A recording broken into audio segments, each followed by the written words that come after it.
Rejoignez Benoît Dutrisac en temps réel par courriel. Dutrisac@commercialcube.radio. Il me semble que c'est pas clair encore. Tu sais, les Québécois sont capables de comprendre ça. Et c'est là que je m'en allais. Alexandre Dubé. C'est là qu'à un moment donné, comme contribuable, tu dis un instant. Alex, bonjour. Salut Benoît. Les agents correctionnels sont en colère, puis je pense qu'on peut les comprendre. Ils ont raison de l'être. Ils ont vraiment raison de l'être. À leur place, je le serais aussi. Ça fait suite à ce qui s'est produit en fin de semaine. Puis notre collègue Félix Séguin nous amenait vraiment là, des détails à glacer le sang, des détails exclusifs dans l'émission de Mario ce matin. Si vous l'avez manqué, là, allez voir ça sur nos plateformes et sur lecube.ca. Cet agent correctionnel en fin de semaine qui a été sauvagement battu par un détenu. Écoutez, on a craint pour sa vie, il est dans le coma. Et le détenu en question, Kevin Plourde, 39 ans, a un très, très lourd passé judiciaire. Je vais le dire comme ça, il était en attente de procès pour d'autres histoires. Et là, ça fait des mois, Benoît, que des agents correctionnels demandent quoi? Demandent davantage de sécurité à l'intérieur des murs de la prison, puis davantage aussi de ressources pour pouvoir intervenir contre les drones, contre les rentrées de drogue, les armes. Là, aujourd'hui, il y a eu des manifestations, des gestes de solidarité dans plusieurs établissements au Québec et on a refusé d'ouvrir les cellules. Ça a quoi comme conséquence? Ben, des retards au palais de justice parce qu'on ne rouvrait pas les cellules avant le milieu de la journée. Je les comprends d'être en colère. Et moi, là, je dirais à ceux et celles qui prennent les décisions, là, mettez les bottes une journée.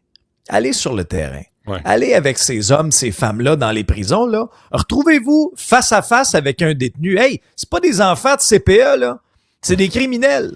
Retrouvez-vous, là, face à face avec ces gens-là, là. Puis après ça, là, venez dire, en regardant dans les yeux les agents correctionnels du Québec qui sont réellement bien équipés pour faire face à ces gens-là, je pense pas, moi. Ouais. Puis encore, qu'est-ce que tu penses qui arrive au Québec trop souvent, Benoît? Ah, là, on attend qu'un drame arrive, puis après ça, on resserre les règles. Souviens-toi de cet interprète là, judiciaire qui avait été attaqué. Oui, mais l'agent correctionnel, là, on me disait, c'est Maxime qui me disait hier, probablement qu'il va perdre la vue, là. S'il survit, il va perdre la vue. Mais il y a eu des coups épouvantables au visage. Ben oui, c'est insensé. Mais trop souvent, comme c'est le cas au Québec, on attend qu'un drame arrive, puis après ça, être donc désolé, puis après ça, ben là, on va intervenir. Puis l'exemple que j'allais te donner, c'était ce qui est arrivé au palais de justice de Longueuil en début d'année, là, l'interprète judiciaire qui avait été, attaqué tout à fait gratuitement par quelqu'un. Ah, là, c'est drôle. Là, après ça, là, on a mis des espèces de détecteurs, des arches un peu comme il y a à Montréal. On en a mis ailleurs parce qu'on s'est aperçu que des espèces de fous, il n'y en avait pas juste dans les palais de justice de Montréal. Hein? Il y en avait ailleurs au Québec. Alors là, il est à peu près temps qu'on se réveille puis qu'on donne aux gardiens et aux gardiennes de prison les moyens pour assurer, de un, leur sécurité, puis la sécurité des autres détenus aussi. Il faut arrêter là, d'angéliser là, les détenus. On parle beaucoup des droits des détenus. C'est correct, là? Mais les agents correctionnels aussi ont des droits. Ils ont le droit aussi de rentrer à la maison en sécurité le soir. Absolument. Puis il faut qu'il y ait des conséquences. Quand tu attaques un agent correctionnel, il faut que ça soit pire parce qu'ils sont en contact direct quotidien avec les détenus. Alors, si tu leur touches, mon ami, tu ne verras plus la rue extérieure. On va t'enfermer parce que si tu te comportes comme un animal, on va te traiter comme un animal. Là, ce qu'il disait, Félix, là, il a dit ça à Mario ce matin. Le détenu a sauté à pieds joints sur la tête de l'agent correctionnel. Alexandre. Non, c'est horrible. C'est horrible. Ce gars-là, je veux plus jamais qu'il sorte de prison.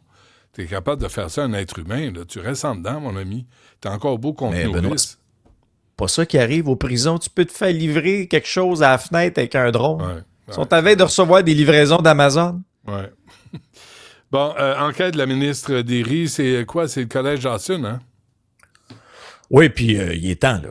Je veux dire, il y a eu beaucoup trop de tolérance dans les établissements collégiaux, universitaires depuis ce à quoi on assiste là, depuis 1 an, là, toutes ces manifestations pro-palestiniennes. Et là, il y a 2 semaines, puis on a vu les débordements que ça a donné aussi au centre-ville de Montréal, là, quand des casseurs ont infiltré les manifestations. Mais dans les jours avant, il y avait justement cette grève étudiante là, en soutien à la Palestine, un mouvement de solidarité. Puis là, notamment à Dawson, le 21 novembre, on avait fermé le campus parce qu'on craignait des débordements lors de la journée de mobilisation. Alors là, moi, la ministre Derry, si tu veux mon avis, je la trouve très proactive dans ce dossier-là. C'est une des femmes en politique, une des personnes en politique qui a pas peur de vocaliser un peu, là, ce qui est inacceptable.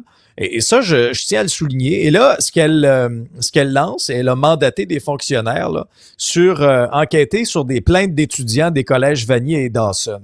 Là, ce qu'on veut savoir, c'est quoi les comportements qui sont arrivés? Est-ce qu'on a craint finalement pour la sécurité physique et psychologique des jeunes? Puis qu'est-ce que les écoles ont fait? Qu'est-ce que les collèges ou en tout cas les universités ont fait? Souviens-toi, là, quand il y a eu là, le campement là, sur McGill, ça a pris du temps, là. Tu sais, ça a pris du temps. C'était une vraie farce, là. 2 mois. Ben 2 oui, mois, voyons. Puis après, ils ont arraché la pelouse. C'est taré. C'est crétin. Ils ont arraché la pelouse. Souviens-toi. Parce que ça devait être du gazon israélien. Je sais pas. C'est comme Boisy qui voulait interdire le vin israélien à la SAQ. Hey, je te jure. Mais Benoît, peu importe la cause, peu importe la manifestation, là, je veux dire, nos jeunes ont le droit de se rendre à l'école, que ce soit au collège, à l'université, au secondaire, sans se faire écœurer. Ah, mais sans se faire intimider. Non, il faut que je te corrige, Alexandre. Je suis désolé. Je vais faire un ATI Normando de moi-même. Mais, là, tu viendras pas me corriger parce que je vais m'en aller. Non, au Québec, les jeunes... Elle est pas pire, mon imitation. Hein? Elle est pas mal. Vous l'aviez mieux ce matin, mais... Oh, non, tellement pas. On peut la refaire, si tu veux. Hein? Tu sais, je n'ai pas minimisé, j'ai caractérisé. Je veux nuire à la circulation. En tout cas, parce que on recommencera pas. Mais qu'est-ce qu'on disait? Je me souviens pas.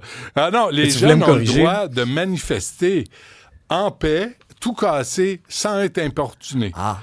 C'est ça. Ah, c'est une nuance importante. J'espère. J'avais oublié. J'avais oublié dans laquelle société on vivait. Ne claque pas la porte, s'il te plaît. Je veux pas t'offenser, je veux pas te contrarier, mais ne claque pas la porte. Je voudrais pas que mon cadre tombe là, derrière. Si je claque la porte, là, je voudrais pas. Non, tu leur raccroches, puis là, ça finit plus. Ah non, fais pas ça. Non, OK, dernière nouvelle. Le Canada, 51e État, ça c'est une excellente idée, parce qu'il y en a autant qui sont d'accord avec ça qu'il y en a qui sont d'accord pour la souveraineté du Québec. Ben oui, bien... Tu sais, on se disait, ça serait le fun d'être un petit oiseau pour savoir ce qui s'est dit à Mar-a-Lago entre M. Trump et M. Trudeau. Ben, le réseau Fox News n'avait un petit oiseau.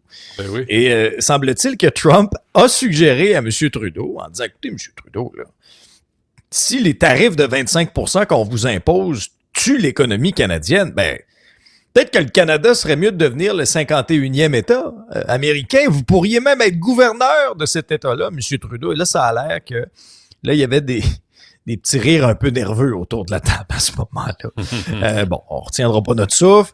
Je pense que M. Trump faisait quand même de l'humour. J'entends déjà certaines personnes dire, ben, le Canada anglais feront bien ce qu'ils veulent, mais le Québec deviendra un pays, puis après ça, vous autres, si vous voulez aller avec les États-Unis, vous le ferez. Alors, ça a circulé énormément sur les réseaux sociaux, mais ce qui ressort, moi... Et puis, je vais terminer là-dessus. Benoît, il y avait notamment Pierre Paulus, là, des conservateurs, là, qui a récupéré ça sur les réseaux sociaux en disant « C'est ça le gain pour Justin Trudeau, ridiculiser le Canada. » Donc, c'était clairement un dîner de cons. Moi, je vais venir nuancer ça un peu en terminant, Benoît. Moi, j'ai trouvé le coup de M. Trudeau quand même très, très bon. Ça a été le premier leader d'un pays du G7 à rencontrer Monsieur Trump.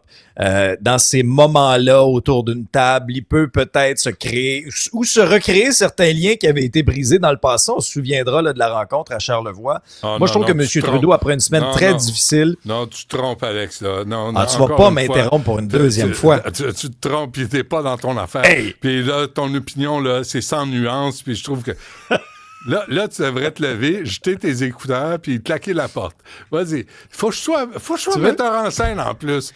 OK, parfait. Mon éclairage, attends un petit peu. Attends, non, mais tu sais, c'est des stunts, hein. Fais garde. Je vais juste placer mon éclairage comme il faut. OK, ça, c'est mon bon profil. OK, parfait, je vais le faire. OK, on fera alors là, Benoît, prise ça suffit pour aujourd'hui. Je suis fâché, mais on va se retrouver quand même demain. OK?